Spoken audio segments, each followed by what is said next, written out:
তোমার আর তোমার আল্লাহর মাঝে কোনো গোপন আমল আছে নাকি যেটা আল্লাহ ছাড়া কেউ জানে না? জীবনে আমাদের প্রত্যেকেরই এমন কিছু গোপন আমল, ইবাদত আর দান সদকা করা দরকার যেটা দুনিয়ার কেউ জানে না, জানে আমার রব আর জানি আমি। এরকম দান থাকার দরকার আছে না নাই? তোমার জীবনে এমন কোন গোপন সদাকা আছে নাকি যেটা আল্লাহ ছাড়া কেউ দেখেনি? এই গোপন সদাকাটা আল্লাহ খুব পছন্দ করে।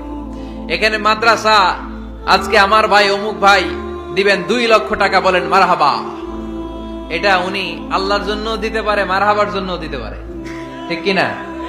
কিন্তু রাতের আধারে রাস্তার পাশ দিয়ে হেঁটে যাচ্ছেন, মসজিদের দান বাক্সটা লেখা, উপরে সাইনবোর্ডে লেখা মুক্ত হস্তে আল্লাহর ঘরের জন্য দান করুন। কেউ নাই, কাক পক্ষী নাই, রাত বাজে 2টা, হঠাৎ করে পকেট থেকে 1000 টাকার বা 100 টাকার কচকচে নোটটা আপনি দান করে দিলেন। ওই দানটা 1 কোটি টাকার দানের চেয়েও বড় দান।